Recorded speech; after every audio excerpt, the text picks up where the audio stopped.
Listo, chicos. Entonces, bienvenidos a el componente práctico de la materia de diseño y manufactura asistido por computadora. Ya me conocen, ¿no? Me presenté en componente teórico. Mi nombre es Fausto Maldonado. El día de hoy vamos a hablar un poco sobre lineamientos y políticas, en este caso para el componente práctico de la materia. Voy a saltarme ciertos puntos que ya los mencioné en la parte teórica, ¿no? No lo voy a volver a repetir. Y adicionalmente, vamos a hacer la inducción de seguridad. ¿Okay? Típico, cuando uno va por primera vez a un laboratorio, siempre nos dan una pequeña inducción de seguridad. ¿Okay? Bueno, agenda típica de primer día de clases, igual a la que ya habíamos mencionado en la parte teórica. La asistencia, no importante, se mantiene lo mismo que en el componente teórico. Voy a tomar en cuenta la asistencia. ¿Okay? Aquí la plataforma Teams me brinda una lista de los que se unieron a la sesión. ¿Okay? Lo mismo que les había mencionado, si tienen alguna dificultad, no van a poder asistir, por favor, justifiquen. Con todos los vídeos de las clases siempre van a estar disponibles en el canal o en el grupo de la plataforma para que ustedes lo puedan descargar. No recuerdo si lo mencioné en el componente teórico, pero tengan cuidado que Teams pone una fecha de caducidad, ¿no? Para que ustedes puedan descargar el vídeo. Entonces, si no lo descargan a tiempo, pasa la fecha y ya después no lo vuelven a volver a descargar. Yo realmente no descargo nunca los vídeos que doy en las clases, ¿ok? Entonces, tengan en cuenta eso. Voy a pasar la parte del instructor, eso ya lo mencioné de mi experiencia en la parte teórica. Pasemos a lo que son los horarios. Nosotros somos el paralelo 104, que tenemos clases los días viernes de 9:30 a 11:30. No la misma política que les había dicho en la teoría. Yo siempre voy a generar la reunión de la clase en las horas establecidas. Eso me lo pide la universidad. Si existe algún tipo de atraso, si existe algún inconveniente, comienza un poco tarde la clase, yo les voy a avisar, siempre les voy a escribir, chicos, empezamos a tal hora, ¿okay? Eso siempre ustedes lo van a tener ahí antes, ¿no? De que empiece la clase. En algún momento, si me ausento el día viernes, generalmente estoy en la universidad, ¿no? Y bueno, no sé si lo mencioné también en la parte teórica, uno de mis cargos actualmente es ser jefe del taller de mecánico de fabricación de la facultad, y ahorita están con unos trabajos de obra civil, ¿no? Por ese motivo es que no estamos desarrollando las prácticas de forma presencial. Entonces, a veces me cita, tengo que estar supervisando ciertos casos y no logro conectarme a tiempo. Entonces, en ciertos casos puede ser que la clase se desarrolle de manera sincrónica. Yo les pasaré un vídeo de la práctica y los ejercicios que se tengan que desarrollar. Ojo, a pesar de que la práctica dura 2 horas, en teoría, o sea, realmente es 1 hora y 45 minutos, la parte teórica, o sea, lo que yo les voy a dar como información teórica, no va a ir más allá de 1 hora. Son 45 minutos, 1 hora. Es lo que máximo me tardo yo en dar la clase en la práctica. ¿Okay? Porque la siguiente hora sería el desarrollo de ejercicios, ¿no? Si estuviéramos de manera presencial, sería de esa manera. 1 hora les daría yo la información, o 45 minutos la información, y luego pasaríamos a desarrollar el ejercicio. ¿Okay? Entonces, esa manera es como suelo trabajar en el componente práctico. Planificación de las prácticas. ¿Cómo van a estar distribuidas las prácticas a lo largo del semestre? ¿No? Aquí yo tengo preparado un pequeño Excel. Toda esta información se las voy a pasar para que ustedes la tengan. Están planificadas en total 10 prácticas a ser desarrolladas durante todo el semestre. ¿Okay? Esta primera semana yo siempre la dejo para políticas de curso, y en este caso sí vamos a ver un poco de material que tiene que ver con la guía de seguridad, ¿no? Típico, descripción de políticas, guía de seguridad de laboratorio, presentación de informe de rúbrica de reportes y de laboratorio campo. La primera práctica que vamos a tener, que empieza ya formalmente la siguiente semana, tiene que ver con el repaso que yo les había mencionado, ¿no? Sobre máquinas, herramientas y operaciones de mecanizado. Vamos a hablar también un poco de herramientas de corte. Esto tratando de reforzar lo que ustedes ya vieron en Introducción a la Manufactura, ¿no? Y también tratando de llenar cualquier tipo de vacío que pueda haber quedado del capítulo Máquinas y Herramientas, ¿no? En la materia Introducción a la Manufactura. Esto nos va a ayudar bastante, primero a reconocer las operaciones, los equipos que vamos a utilizar y cómo se da esa transición a la parte automatizada.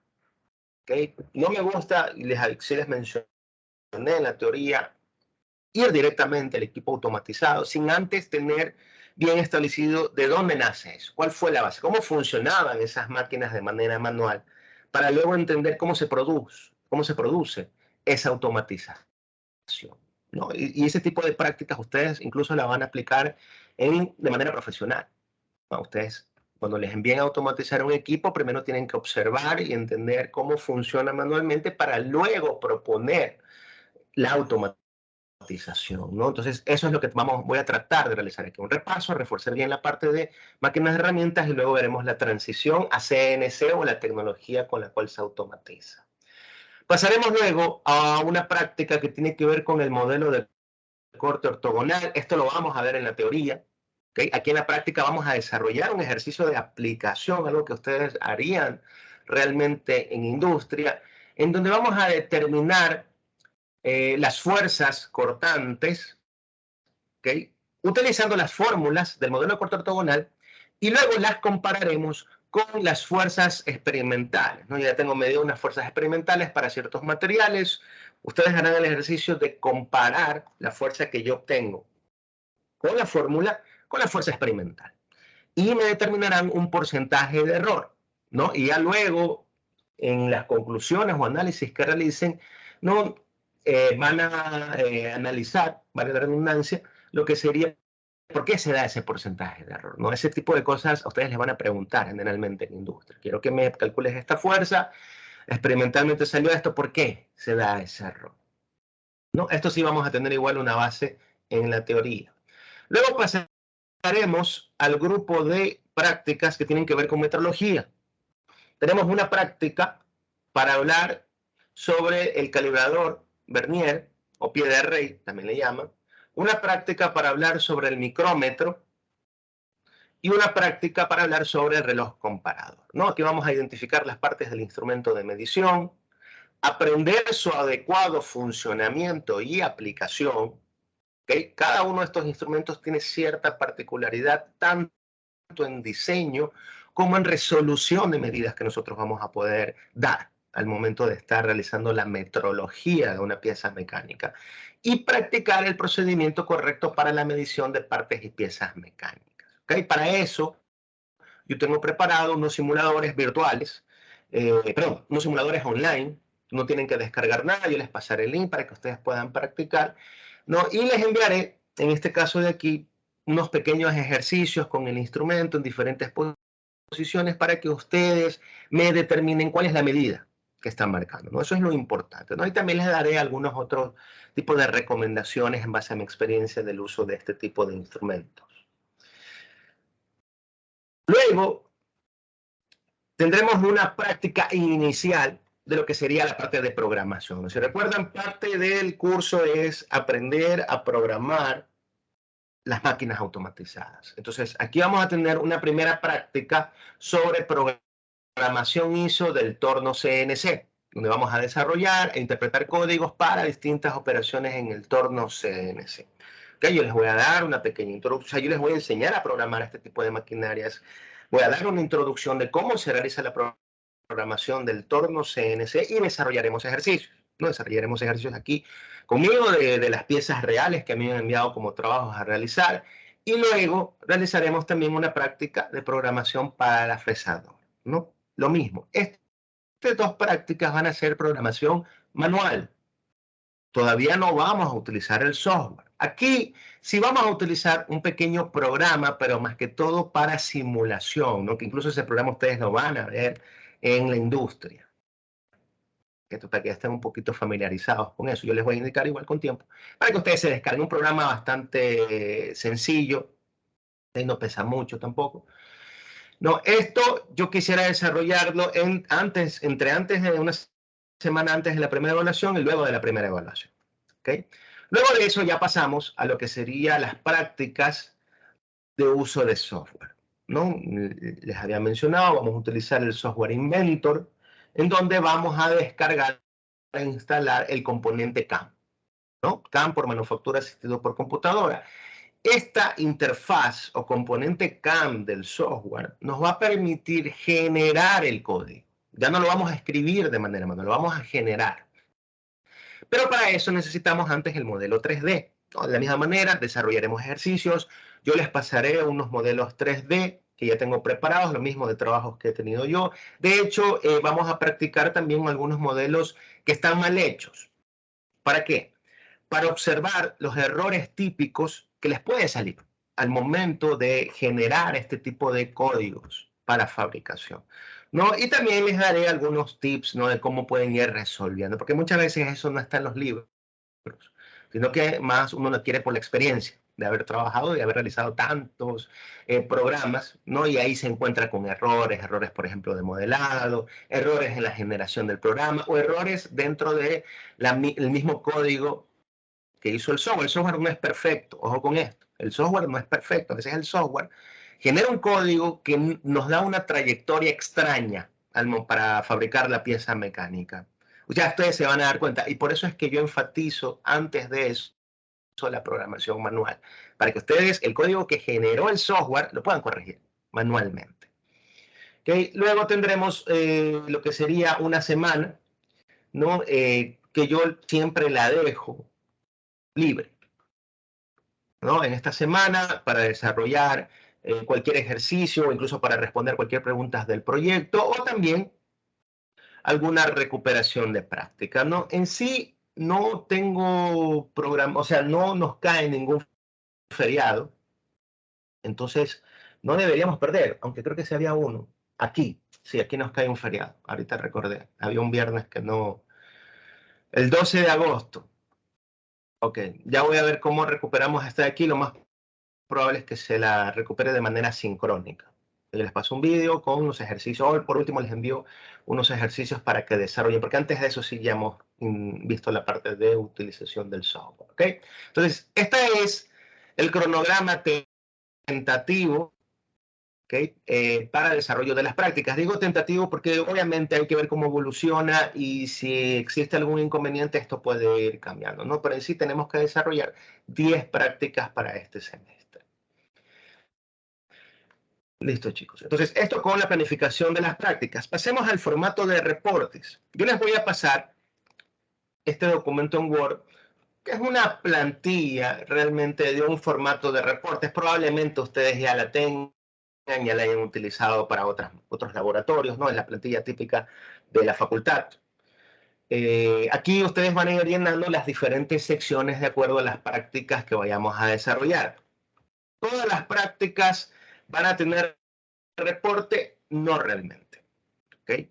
Las primeras prácticas sí les voy a pedir un reporte, pero para las prácticas de programación, que ustedes ya vieron son algunas prácticas, casi la mitad, 5 o 6 prácticas de programación, voy a enviar más que todo resolución de ejercicios.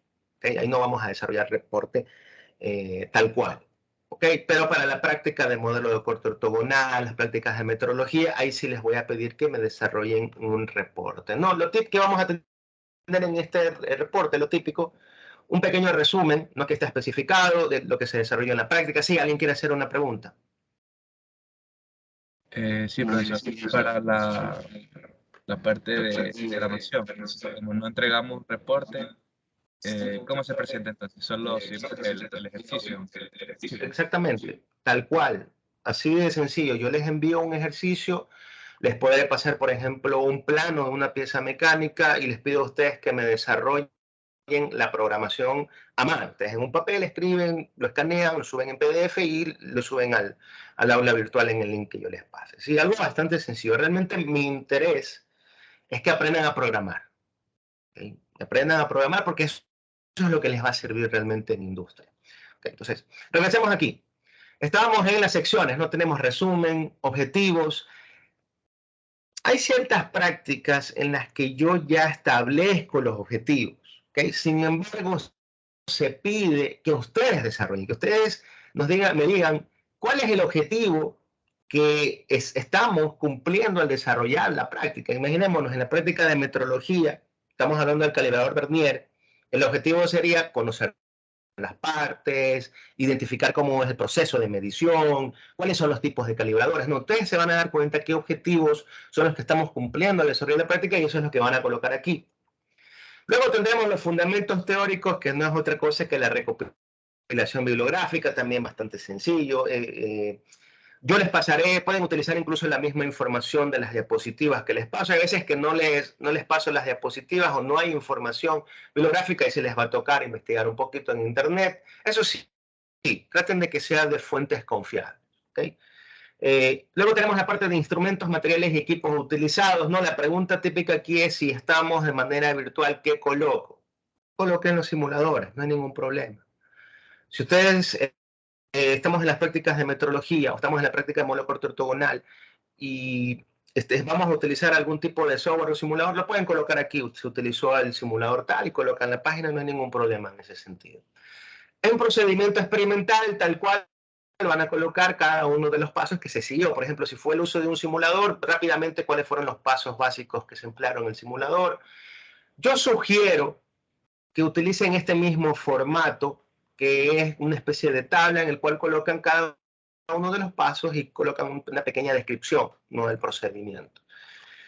Luego de esto tenemos la parte de cálculos representativos. Van a haber prácticas en las que sí realicemos cálculos representativos, como por ejemplo el de modelo corto ortogonal, ahí sí vamos a hacer cálculos, y van a haber prácticas en las que no. Si amerita, la práctica tiene cálculos, colóquenlos. Si la práctica no tiene cálculos, eliminen esta sección. No hay ningún inconveniente, ¿no? Simplemente la eliminan, la quitan del reporte.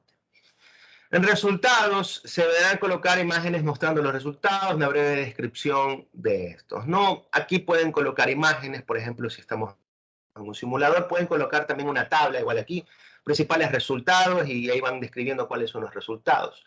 Luego tenemos la parte de conclusiones y recomendaciones. En conclusiones, bueno, no sé si se los han dicho en otros laboratorios,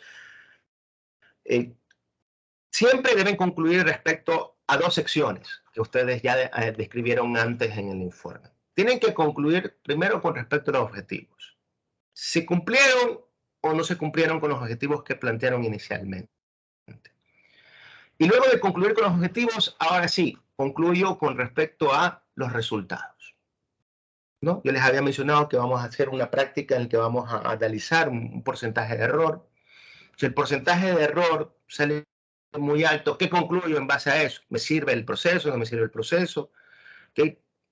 Ese tipo de cosas. Siempre concluyen primero con los objetivos, se cumplieron o no, y luego con respecto a los resultados, ¿no?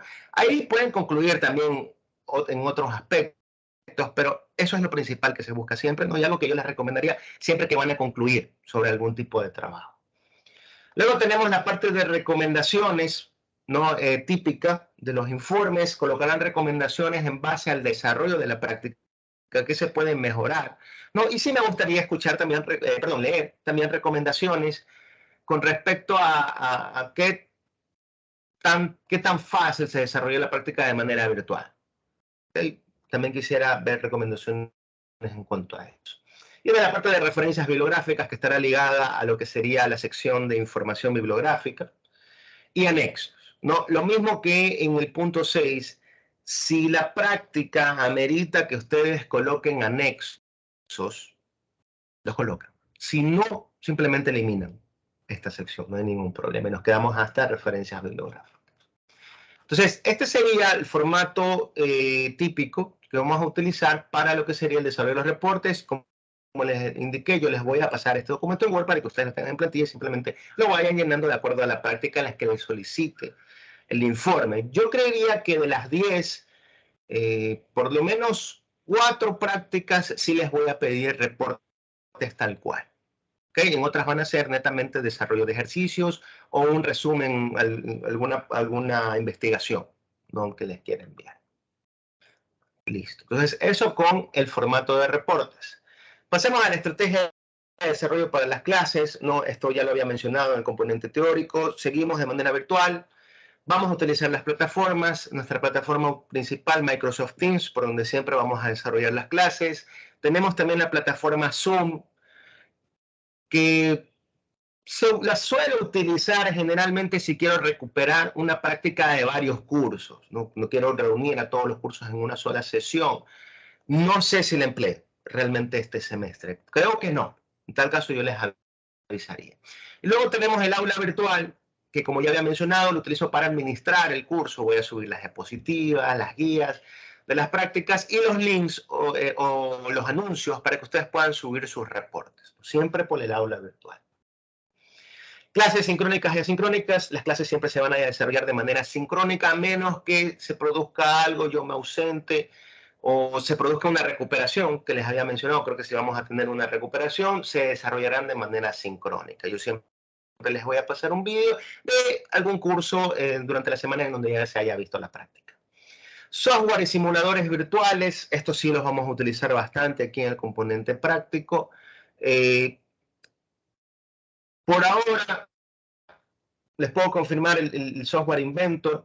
Los simuladores para las prácticas de metrología yo se los voy a pasar, no tienen que descargar nada, como les había mencionado, son software online, simuladores online, entonces eso no va a haber problema. Yo les avisaré ese simulador para la programación manual.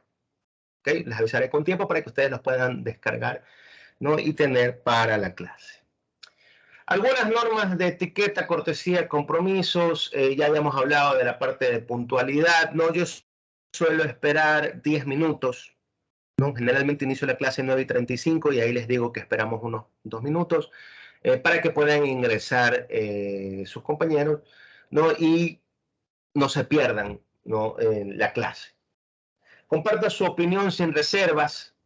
¿Okay? Importantísimo, lo que les había mencionado en la teoría, no se queden con dudas, no se queden con vacíos. Si tengo que repetir algo, lo repito sin problema y pregunten, ¿ok? Ingeniero, este instrumento o esto para qué voy a utilizarlo en industria, yo les puedo compartir los tipos de trabajo que ustedes se pueden encontrar con cada uno de estos equipos o instrumentos. Comunicación por medios oficiales de SPOL, esto no vuelvo a repetir, ya conocen, correo de la universidad, aula virtual y aquí la plataforma Teams, ¿no? Para cualquier tipo de consulta. ¿Cómo va a ser la evaluación del curso? ¿Okay? Aquí no hay obviamente lecciones, pues yo no sé tomar lección, puede ser que en otros laboratorios sí les tomen lecciones. Reportes y los trabajos que les envío, los ejercicios, dan el 100% del componente práctico. Si ustedes cumplen a cabalidad todos los reportes o todas las tareas que yo les envíen, tendrán sus 100 en la práctica, ¿no? Y pueden preguntar incluso a compañeros, muchos que cumplen a cabalidad todos sacan 100, ¿okay? En el componente práctico. Es lo que yo les decía en la teoría, que aprovechen que les ayuda a subir el promedio de la materia, ¿okay? Que generalmente se caen más que todo aquí en la parte teórica. Entonces, yo evalúo los reportes, cumplieron todo, está bien hecho, cabalidad, tienen 100 puntos. Eso se pondera en el sistema, cabe recalcar, sobre el 30%, sumados al 70% que se pondera en la nota de componente teórico, nos da el 100% para aprobar la materia. ¿Okay? Entonces, no descuiden el componente práctico. Hasta aquí, preguntas.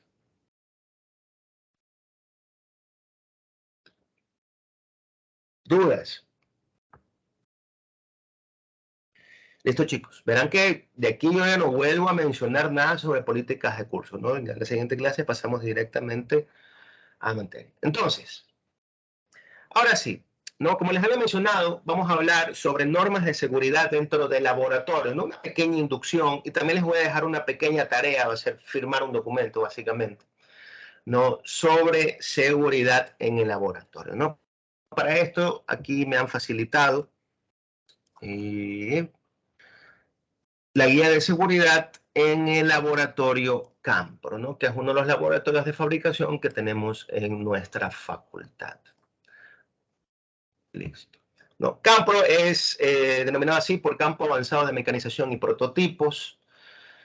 ¿Okay? Este de aquí está trabajando semipresencial. Yo creería que si en algún momento tienen la oportunidad de pasar por la facultad específicamente, pueden buscar el laboratorio y solicitar una visita. No está trabajando 100% presencial, pero yo creería que sí pueden tener la oportunidad de ingresar en algún momento, ¿no? Para observar los equipos. ¿Cuál es el objetivo general de este tipo de documentos? ¿No? Establecer las normativas adecuadas para seguridad personal y correcto uso de equipos en laboratorio para alcanzar objetivos establecidos en cada sesión de forma satisfactoria. ¿No? Aquí quiero adicionar, ¿no? Yo sé muchas veces que aburre un poquito el hecho de hablar de normas de seguridad, porque se vuelve a veces repetitivo, que siempre nos dicen que debemos utilizar esto. Okay. Esto tiene que quedar claro. Aquí aparte vamos a aterrizar muchas cosas que tienen que ver con equipos de fabricación, ya se van a dar cuenta. Pero es importantísimo que ustedes tengan claro, no solo para que lo apliquen cuando ustedes vayan a trabajar, ¿no? Muchos van a ser supervisores de personal. Y cuando vayan a ejercer la supervisión de personal, estas normas no solo sirven para ustedes, sino que tienen que vigilar que se cumplan en el resto del personal. Entonces, deben tomarlo muy en cuenta, ¿no? Eso lo digo con experiencia. A veces, por cuestiones de desconocimiento, ¿no? O descuido también puede ser, los accidentes pasan. Ya vamos a hablar de eso. ¿Cuáles son los objetivos específicos de este tipo de documentos? Conocer y aplicar normas de seguridad en el laboratorio, seleccionar la vestimenta adecuada para el ingreso del laboratorio, demostrar comportamiento adecuado durante las sesiones prácticas y aplicar precauciones adicionales al operar maquinaria CNC. Nota, los talleres mecánicos presentan riesgos inherentes debido a los equipos con los que cuentan. No deben comprometer su seguridad por ningún proyecto o fecha límite de entrega de trabajos. Eviten que un momento de inadvertencia o negligencia afecten el resto de su vida, ¿no? Esto es interesante. O sea, esto realmente no lo van a encontrar en ningún otro tipo de guía normativa de seguridad. Y de hecho es una recomendación profesional más que académica, ¿no? Esto se da porque muchas veces cuando nosotros realizamos trabajos de fabricación, ya hablando de manera real para industria, establecemos una fecha, ¿no? Un tiempo determinado en el cual se va a realizar la fabricación de una pieza. De hecho, yo les había mencionado en el capítulo de ciclo de fabricación en la teoría, vamos a aprender a calcular tiempo de fabricación de una pieza. Entonces, cuando ustedes dan una fecha límite o un tiempo de desarrollo al cliente, muchas veces suelen ocurrir situaciones externas que atrasan el proyecto. Se daña algún componente de la máquina, se va la luz, se rompe la herramienta que estoy utilizando, ¿no? Y todo eso genera atrasos, ¿no? Entonces, este apuro que se puede producir por estos atrasos de querer acabar el proyecto en la fecha límite que dimos, puede generar, o genera, mejor dicho, descuidos al momento de estar operando o al momento de estar realizando el trabajo. Eso es lo que genera esos accidentes. ¿Ok? Yo les voy a contar, ¿no?, algunas anécdotas que he tenido en cuanto a eso, ¿no? Y les voy a recomendar cuánto tiempo deberían adicionar, ¿no?, para realizar un cierto trabajo, ¿no? Siempre teniendo en cuenta que se pueden producir factores externos, ¿no? Pero miren, es interesante que agregue este tipo de nota a la guía. Reconocimiento de seguridad. Adicional a su formación académica y las prácticas de procesos de fabricación, buscan crear una conciencia de seguridad personal, a pesar de que los equipos CNC con los que trabajarán en campo son generalmente más seguros que equipos convencionales. Y aquí quiero aclarar algo, ¿no? Equipos convencionales se refiere a las máquinas manuales. En Campro tenemos equipos CNC, que son los equipos automatizados, ¿no? Cuando uno escucha un equipo está automatizado, enseguida le viene a la mente, ok, debe ser seguro, porque debe contar con sensores, debe contar con elementos automatizados para la seguridad. Tengan mucho cuidado con esto. ¿Qué es lo que está ocurriendo en nuestro país, especialmente con este tipo de maquinaria de fabricación? Las empresas, generalmente cuando compran esta maquinaria automatizada, por ya ser automatizada es más cara que la maquinaria manual, no quieren reducir costos. Y obviamente al pedir reducir esos costos, no le quitan a la máquina los componentes para operación, en lo que sería fabricación. ¿En dónde le quitan componentes automatizados? En la parte de seguridad. Entonces, no están ingresando máquinas con todas las seguridades del caso. Por eso deben tener bastante cuidado. ¿Okay? especialmente cuando vayan en industria, ¿no? Ustedes pueden pensar que la máquina tiene una seguridad y realmente no, porque ya les digo, lo que suelen hacer es reducir costos para que la máquina les salga más barata. Entonces, el taller es un lugar inherentemente peligroso que no perdonará cualquier descuido, ignorancia o negligencia. ¿Okay? Las herramientas de corte y las virutas de material que se producen son filosas, ¿no? Yo supongo que ya todos están relacionados con esta palabra viruta. Básicamente es el residuo que se genera al momento de que la herramienta corta una porción de material. La viruta, ¿no? Por las fuerzas y las velocidades con las que se produce el corte, salen expulsadas a grandes velocidades y a altas temperaturas, ¿no? Como la herramienta penetra sobre la superficie de la pieza, genera fricción. Y la fricción obviamente me genera calor, temperatura. De hecho, vamos a hablar de temperatura de corte. Y eso puede ocasionar lesiones, tanto en la piel y en los ojos principalmente. Entonces, miren, de acuerdo al tipo de riesgo que nosotros vamos a encontrar por la producción de uno de los elementos que siempre van a generar el proceso de corte, ya podemos proyectar qué elementos de seguridad. Si puedo ocasionar lesiones en los ojos, me van a pedir siempre que utilice gafas de seguridad. Los equipos CNC se pueden desplazar a más de 300 milímetros en menos de un segundo. ¿No? Es una de las características, una de las ventajas de los equipos automatizados, el que yo me pueda desplazar o rotar o mover a grandes velocidades. ¿No? Recuerden que uno de los objetivos de automatizar un equipo es para producir en serie, producir en masa. Entonces, se mueven, desplazan. Y obviamente, si yo me descuido y tengo contacto con algún elemento que está en rotación en altas RPM o está en altas velocidades, puede generarse un accidente. Cualquier contacto físico con una herramienta rotatoria puede ocasionar cortes serios. Recordar, si puede cortar metal, puede cortar extremidades con la misma facilidad. ¿Ok? Y aquí quiero aclarar un punto. Hablar sobre accidentes o los riesgos que se producen en el laboratorio de fabricación no tiene el objetivo de hacerles tener miedo, porque muchos me dicen, no, ingeniero, usted me dice eso y me da miedo operar la máquina. No, nosotros como ingenieros no debemos tener miedo de operar una maquinaria. Lo que sí debemos es estar conscientes y conocer los riesgos que se pueden producir. ¿Para qué? Para estar un paso adelante, ¿no? Y de esa manera disminuir al máximo la probabilidad de que se genere un accidente. No tener miedo, porque yo he visto ingenieros juniors que muchas veces no quieren ni acercarse a la máquina, ¿okay? Por el miedo que pueda generar el que se produzca un accidente. No, no hay que tener miedo. Debemos conocer nuestro equipo y debemos conocer los riesgos que se producen, pero nosotros somos los que vamos básicamente a operar y programar ese tipo de maquinaria.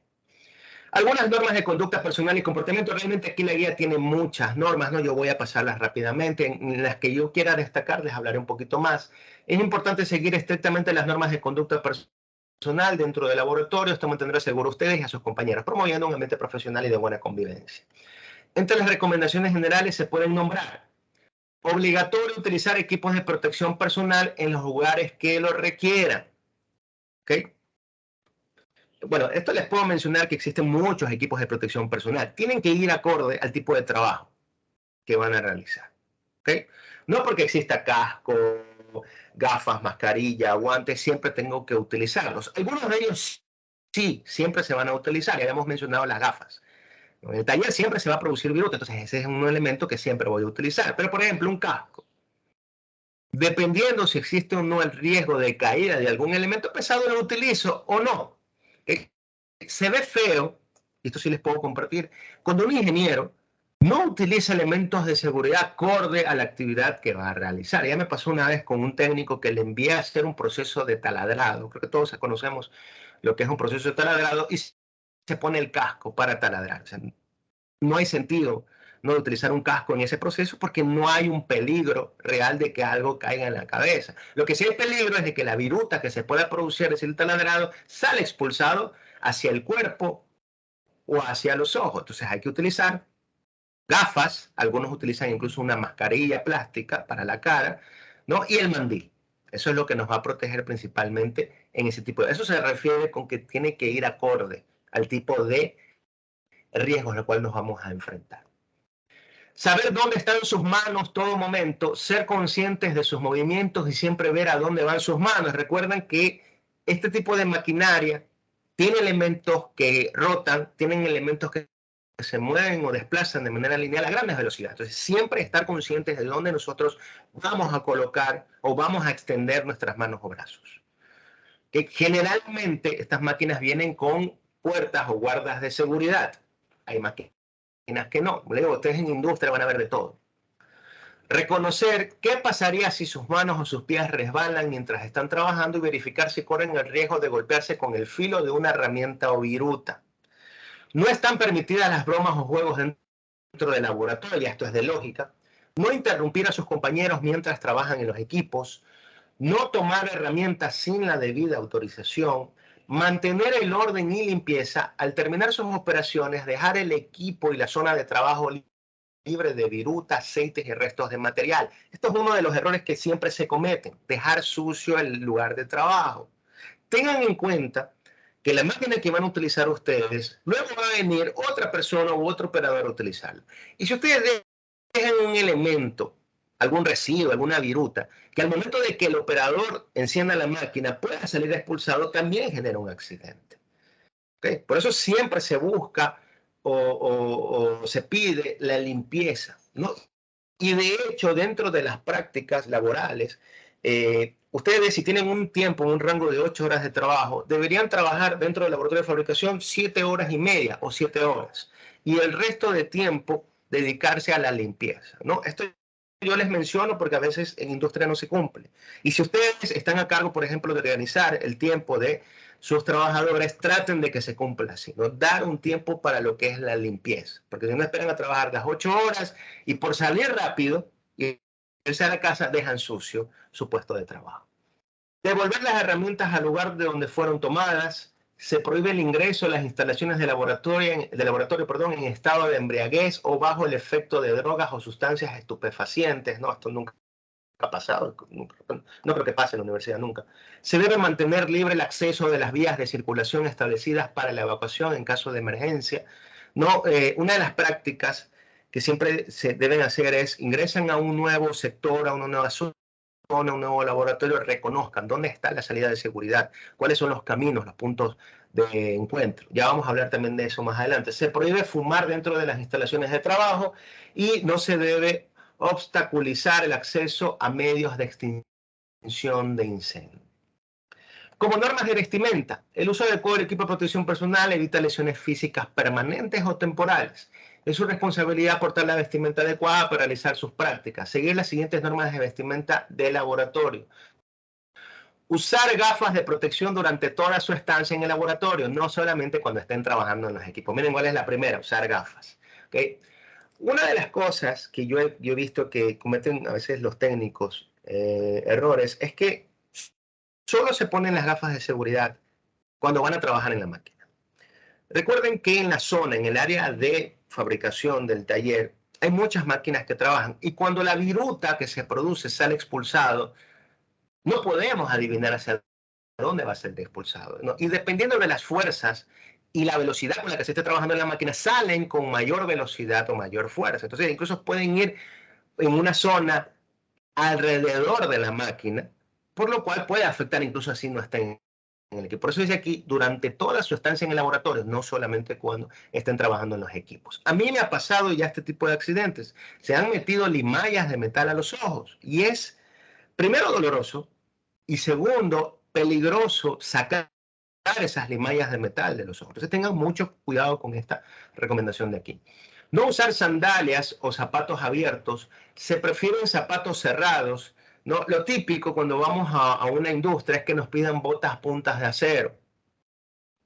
Aquí en el laboratorio no las exigimos, aunque sería bueno que ustedes las adquieran. No las puedo obligar, aunque sí les diría que debería ser obligatorio para todo ingeniero tener unas botas puntas de acero.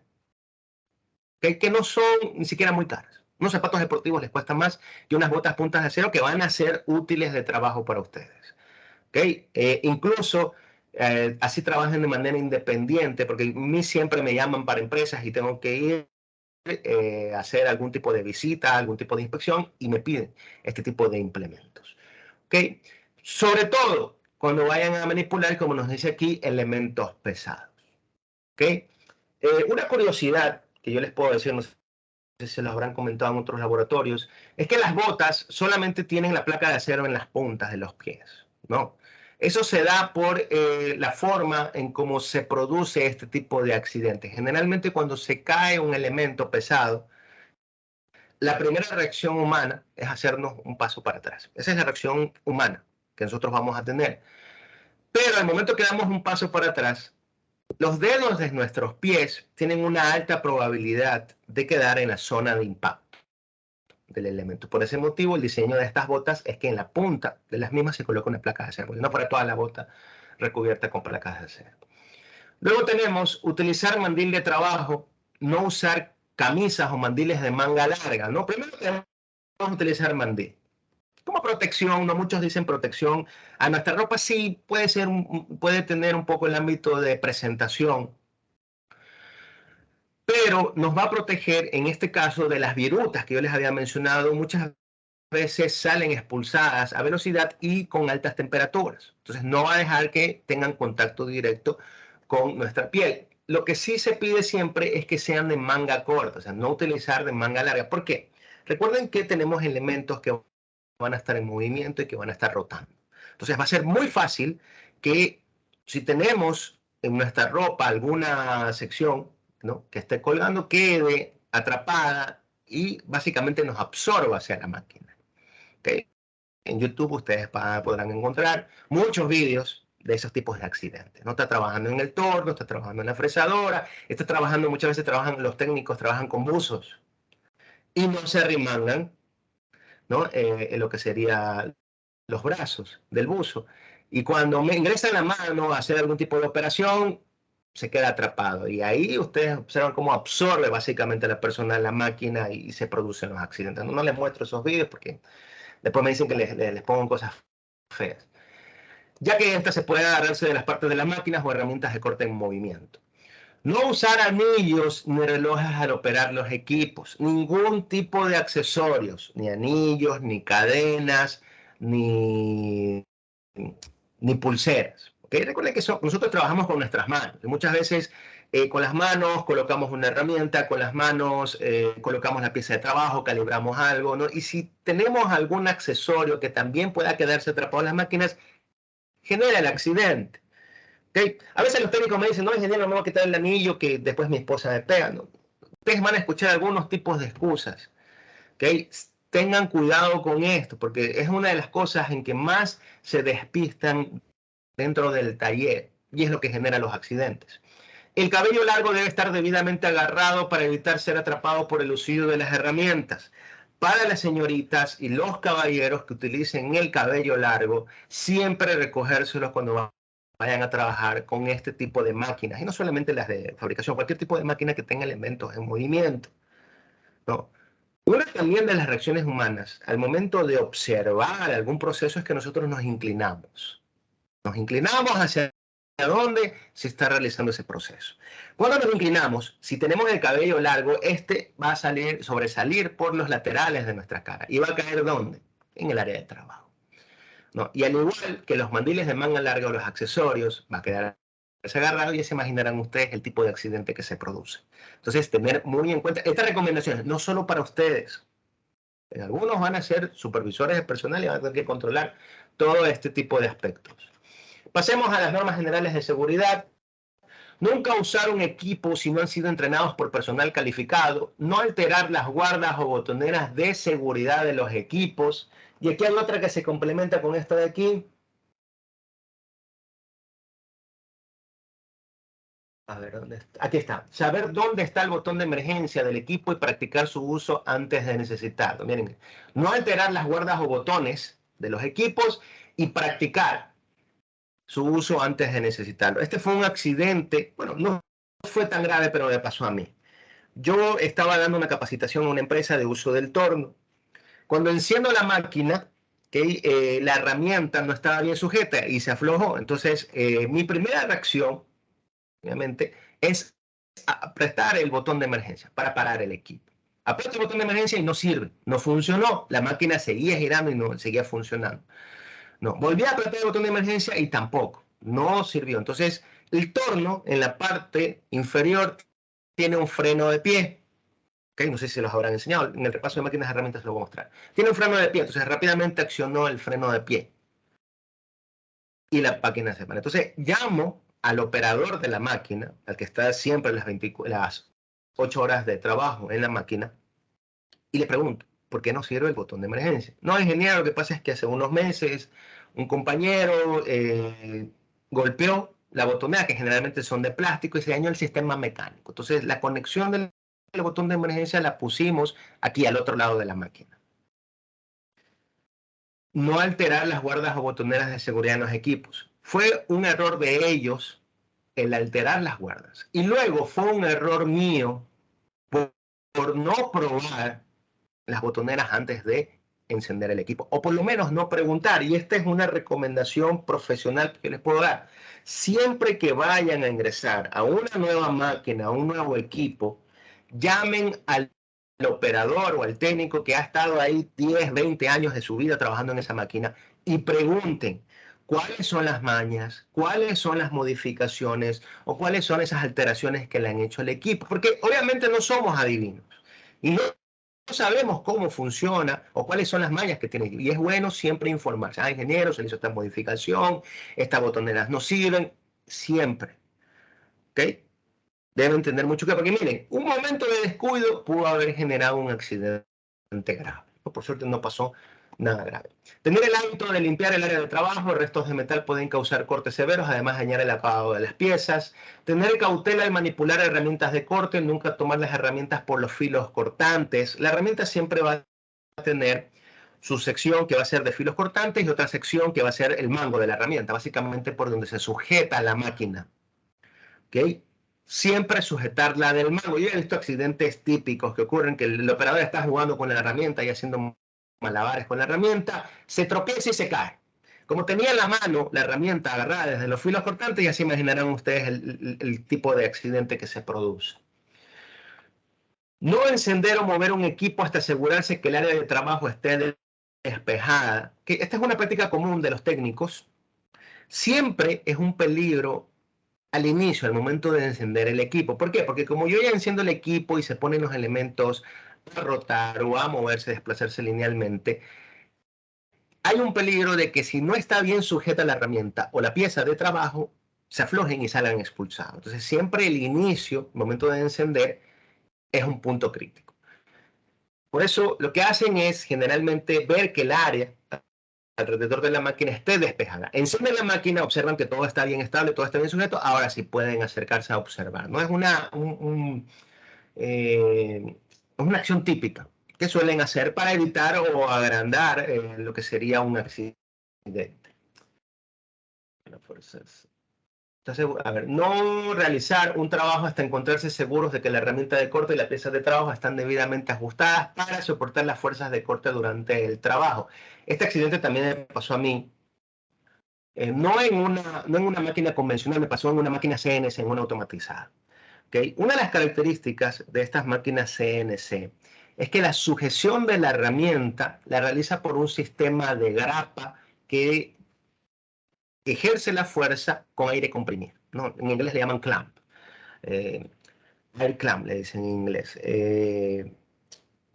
Este tipo de sistemas requiere que la máquina siempre tenga una presión entonces de aire comprimido circulando por ella, ¿no? De hecho, va a ser muy típico cuando ustedes vayan a una máquina automatizada o CNC que les digan que primero deben encender el compresor para que suba la presión de aire y esta llegue al valor que se necesita para que funcionen algunos sistemas. No solamente es el agarre de la herramienta, ¿no? También el sistema de lubricación de la máquina funciona con unos pistones que es por aire comprimido. ¿Qué me pasó a mí?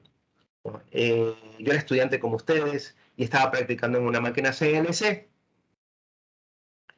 Enciendo el aire comprimido, llega al valor que se necesita, hago la sujeción de la herramienta, todo muy bien, todo muy bien. La máquina, ¿no? Y esto es típico también en este tipo de máquinas CNC, tienen una manguera, una tubería, ¿no? Neumática. esa típica manguera azul, de color azul. ¿Ya? Esa manguera con el tiempo se suele tostar, se vuelve quebradiza, ¿no? Y se rompe, se fisura, ¿no? Entonces, yo encendí la máquina, estaba trabajando, envié un código, estaba ahí cortando una pieza mecánica y en el interior de la máquina se había desarrollado una fisura y la presión de aire iba bajando paulatinamente. Entonces iba bajando, ¿no? Y era de ese tipo de máquinas que yo les mencionaba al inicio, no tienen muchos sensores de seguridad, porque si se baja el aire comprimido, una máquina con todas las seguridades debería botarles un error. Se bajó el aire comprimido. No, esta máquina no me avisó. No me avisó que se había bajado el aire comprimido. Yo tampoco tuve ¿cómo se llama esto?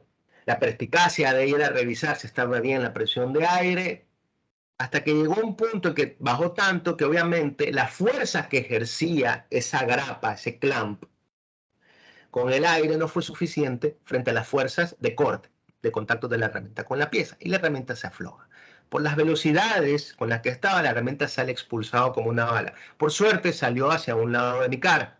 Por un lado de mi cara hizo un agujero en la pared de atrás del laboratorio.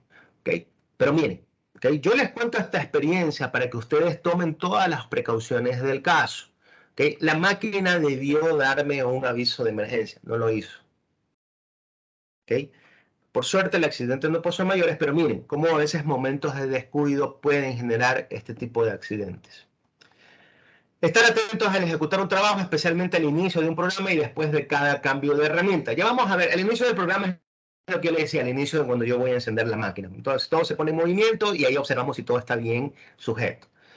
Y después de cada cambio de herramienta, ¿no? Esto se debe, en las máquinas automatizadas, el cambio de herramienta es automático, es por medio de un brazo también neumático que funciona incluso con estos pistones neumáticos, ¿no? Entonces, cuando yo aflojo una herramienta y coloco otra, ¿no? Ahí la sujeción debe quedar bien, el acople, mejor dicho, entre la herramienta y el eje que la sujeta debe quedar bien. Entonces ustedes deben observar eso. Por eso dice aquí, siempre observar después de cada herramienta.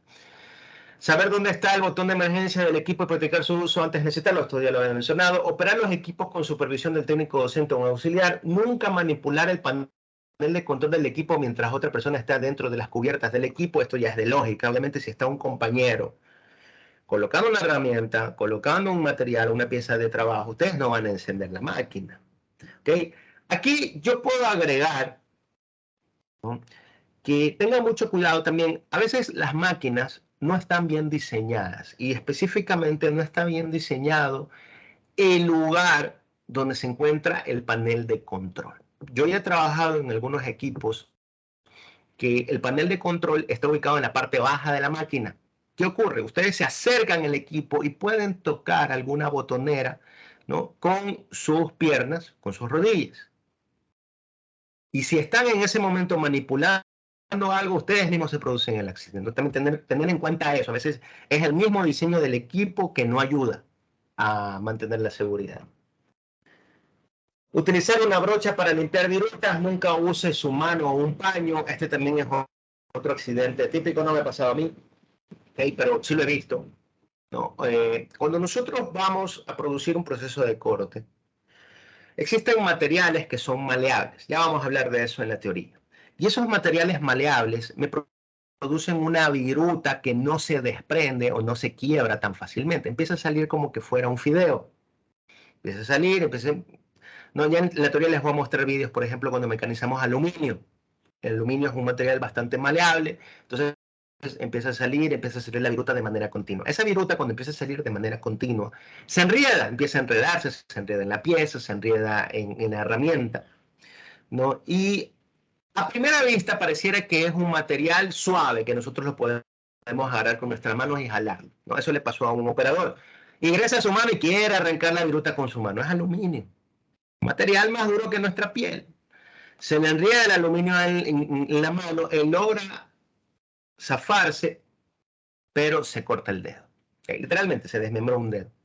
¿Okay? Pero hay cuestiones porque yo creería que eso es de lógica, ¿no? Pero a veces la percepción humana nos engaña. Entonces, tener en cuenta eso. Yo ya les voy a enseñar en la teoría ¿Qué debemos realizar o qué debemos hacer para que no se produzca ese tipo de viruta larga e ensortijada, especialmente al mecanizar materiales maleables?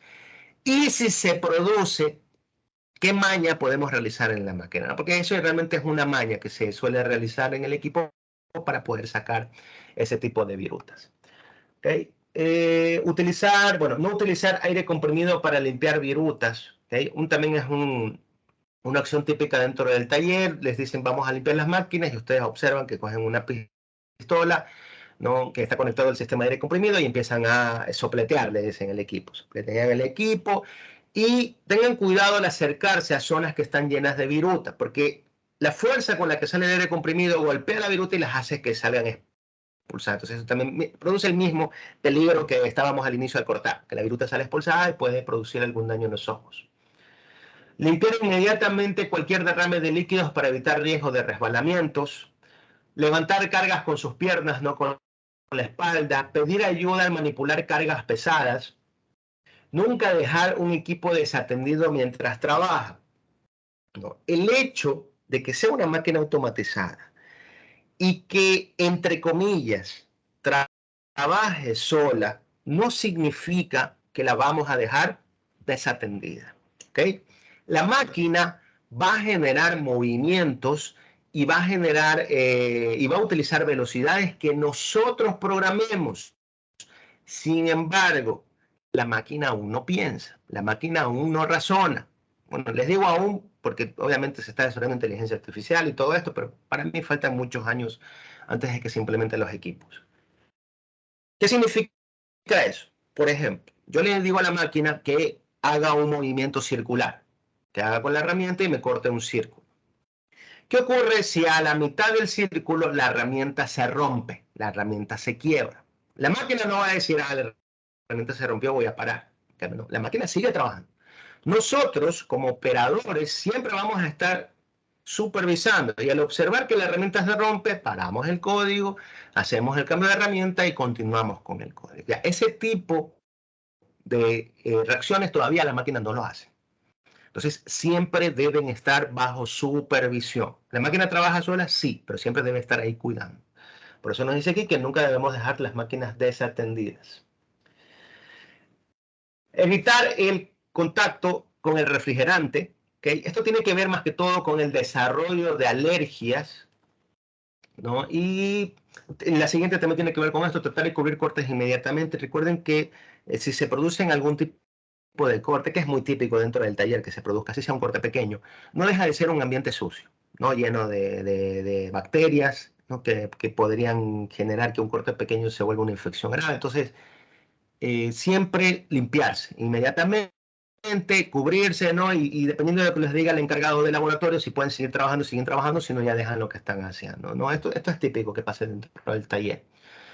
Y con respecto a las alergias, no es común, de hecho no es nada común, pero puede pasar, ¿no? En los 10 años, ya voy a 11 años que tengo trabajando en esta área, lo he visto solo una vez, ¿no? Y de hecho fue un compañero mío que desarrolló una alergia a los polvos metálicos. Recuerden que dentro del taller, dentro de los residuos que se producen, está la polución metálica, pequeñas partículas de metal que podríamos estar respirando. Le dio una infección, sí, fue una infección grave a los pulmones que se le tuvieron que llevar de emergencia. Prácticamente se desmayó en el taller, se lo tuvieron que llevar de emergencia. No es nada común, ¿okay? Es súper extraño, pero puede producirse. ¿Okay? El hecho de que desarrollen algún tipo de alergia a algún elemento que están dentro del taller, especialmente componentes metálicos. Lamentablemente, si se genera eso, ya no pueden trabajar, básicamente, dentro de un taller de fabricación. Reportar inmediatamente cualquier lesión. Prácticas de seguridad para equipos CNC. Okay, esto los voy a leer rápidamente. Esto los vamos a retomar porque ustedes los van a entender mejor cuando ya conozcan cómo se realiza la programación. Entonces, ya cuando hacemos la programación tenemos que realizar estos pequeños pruebas, ¿no? Que nos indica aquí utilizar el override de movimiento y el avance para ralentizar el equipo al probar un programa por primera vez. La mayoría de los errores se producen al definir correctamente el offset, por ejemplo, de las herramientas. Todos estos conceptos ustedes todavía no los conocen. ¿Okay? Yo se los voy a enseñar. Y cuando ya ustedes aprenden programación, van a volver a leer esto y van a entender mejor todito lo que dice aquí, cuáles son esas recomendaciones de seguridad que nos dan al momento de ingresar un programa. No, prestar atención a los movimientos de las herramientas al iniciar el programa y mientras la herramienta se mueve hacia la pieza, permanecer junto al equipo mientras trabajo con la mano cerca del botón de emergencia, detener al equipo la primera señal de problemas, al final de un programa CNC, comandar el equipo para acercar la mesa al trabajo al operador, de modo que el elemento que sea mecanizado pueda ser removido con facilidad. Todo esto lo vamos a practicar, todo esto, al momento de desarrollar el programa CNC para este tipo de equipos. En caso de emergencia, primero, mantener la calma. Segundo, informar inmediatamente de cualquier lesión. Tercero, y creo yo, la recomendación en caso de emergencia más importante de todas, dividirse en dos grupos. Un grupo se queda como apoyo inmediato y otro grupo sale para buscar al personal médico. El factor que produce que un accidente pase de ser leve a grave es el tiempo de reacción. Si nosotros tenemos un tiempo de reacción alto, ¿okay?, el accidente lo vamos a poder atender rápidamente. Si no, puede pasar de ser algo leve a ser algo grave, ¿no? Yo se los digo esto porque me ha tocado observar que a veces se desmaya alguien, un estudiante, en plena plazoleta de la facultad, y ustedes ahí ven 200 estudiantes alrededor con cámaras tomando fotos, ¿okay? Siempre que se produce un accidente en el laboratorio, se dividen en dos grupos. Uno se queda como apoyo inmediato a la persona que sufrió el accidente y el otro sale de inmediato a buscar asistencia. ¿Okay? Eso salva vidas y eso no lo aplican solo en la universidad, eso lo van a aplicar el resto de su vida en cualquier lugar en que vayan a trabajar. Identificar el tipo de lesión. En caso de requerir atención médica, deberá contactar inmediatamente al Departamento de Bienestar Estudiantil, ¿no? Es importante conocer y tener guardados los números de emergencia, ¿no? Yo les voy a pasar, esto los actualizaron recién. Yo tenía por aquí. Aquí están. Recién me pasaron el día lunes, ¿no? Esta actualización de números de emergencia, ¿no? No estoy diciendo que se los aprendan de memoria. Ahorita se los voy a pasar por aquí por el chat. No se los aprendan de memoria, pero por lo menos ténganlos en contacto, porque muchas veces pasamos todo el día en la universidad. Y si se produce un accidente, ¿a quién llamamos? ¿No? Entonces, siempre es bueno tener este tipo de información, ¿no? Y cualquier empresa en la que vayan también tengan este tipo de información, porque a veces no sabemos a quién contactar. ¿Okay? Entonces, eso es importante. Para lesiones leves, recurrir al botiquín que posee el laboratorio, alejarse de cualquier fuente de energía, desconectar el equipo utilizado. Miren que no he mencionado hasta ahora ningún tipo de accidente eléctrico, ¿no? Porque la mayoría de casos o de accidentes que se pueden producir van a ser de índole mecánica, elementos que se mueven, herramientas filosas, pero sí pueden producirse accidentes eléctricos. ¿Cuándo? Los accidentes eléctricos tienen una mayor probabilidad de producir cuando van a dar mantenimiento al equipo. ¿Okay? ¿Por qué? Cuando ustedes van a dar mantenimiento a un equipo, tienen que quitarle, ¿no?, la energía, obviamente, ¿no? Porque si no puede ocurrir un proceso de electrocución o accidente de electrocución, ¿no? Y uno de los errores que se comete es que aplasto el botón de apagado de la máquina y ya la máquina está apagada. No, tienen que desenergizar la máquina completamente. Me refiero a que vayan al panel de breakers del taller, del laboratorio, y bajen el breaker de la máquina que corresponde a la cual van a hacer mantenimiento. Yo ya he visto algunas veces que solo apagan la máquina, cuando abren el motor o abren los componentes electrónicos, van a tocar algo y les coge corriente. ¿Ok? Eso puede generar un accidente grave. Entonces, siempre que vayan a hacer mantenimiento de este tipo de maquinarias, desconectarla, desenergizarla completamente. En el mismo panel de breakers, bajan el breaker de la máquina y ahí pueden hacer tranquilamente cualquier tipo de proceso. En caso de incendio o temblor, evacuar el punto de encuentro ubicado en la zona de parqueos de forma ordenada. No sé si también les hayan dicho esto de aquí. Obviamente en la universidad tenemos puntos de encuentro, eso yo creo que todos conocemos. Pero si les preguntan dónde están ubicados, zona de parqueos. Los puntos de encuentro en la universidad están en todas las zonas de parqueos de la facultad. Están en la FIEC. ¿Dónde está el punto de encuentro de la FIEC? Vayan al parqueadero de la FIEC. Están en la FINCP. ¿Dónde está el punto de encuentro? El parqueadero. Van a la biblioteca. ¿Dónde está el punto de encuentro? Miren cómo es de fácil ubicación, ¿no? Tienen un punto de encuentro, zona de parqueos. compromiso, usted no se encuentra autorizado para trabajar en el laboratorio hasta que haya acudido a la orientación de seguridad, el primer día de clases, y firmado el contrato de cumplimiento de seguridad. Esta es la pequeña tarea que les digo, les voy a enviar. Ustedes van a tener que firmar, que les voy a mostrar, el contrato de seguridad o el cumplimiento de seguridad del laboratorio. Este de aquí. Ya se los voy a pasar también aquí por el chat. ¿Qué es esto? Básicamente es un resumen de todo lo que hemos mencionado en este momento, las reglas del laboratorio. Van a colocar el paralelo teórico, van a colocar el paralelo práctico, la fecha de inicio, que será el día de hoy, ¿no? El de la práctica. Y aquí está un pequeño nota, contrato. Usted no se encuentra autorizado para trabajar en el laboratorio hasta que haya acudido a la orientación de seguridad y firmado este contrato. No utilizará ningún equipo sin la debida supervisión y sin recibir la debida capacitación para su uso. Al final este documento se compromete a seguir las siguientes reglas. El cumplimiento de las pautas de seguridad es causa de... El incumplimiento, perdón, de las pautas de seguridad es causa de expulsión del laboratorio. Y esto es básicamente un resumen de todo lo que les he mencionado. Con la firma de este documento certifico que he leído y estoy de acuerdo con el cumplimiento de las reglas del laboratorio mencionadas en la parte superior. Entiendo que se me pedirá salir del laboratorio en el caso de no cumplir cualquiera de estas reglas presentadas. En el caso de que se me pida salir, lo haré inmediatamente sin inconvenientes, ¿no? Aquí colocan el número de matrícula, su nombre completo y su firma.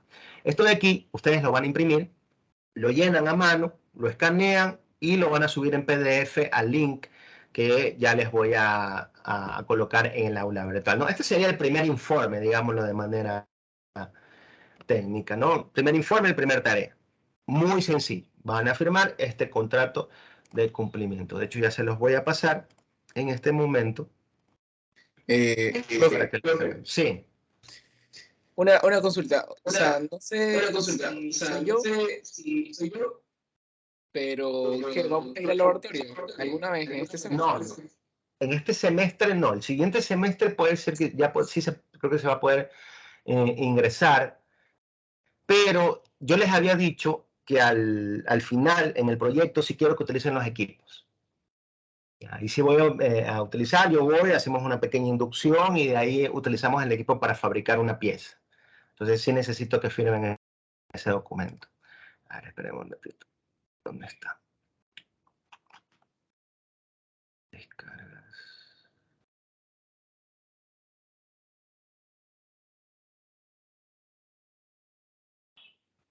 Aquí está. Ok, entonces se los paso ahorita por el chat. No, esa sería la primera tarea. Llenar ese documento. ¿Okay? También les voy a pasar este de aquí, ¿no? Aquí hay algunas otras recomendaciones, estas ya son de la SPOL específicamente. ¿Ok? Para que ustedes lo tengan, ¿no? Es importantísimo que conozcan y siempre tengan en cuenta todas estas recomendaciones. Ok, chicos, y eso era lo que quería darles este primer día de práctica. No sé si tengan alguna duda, alguna consulta.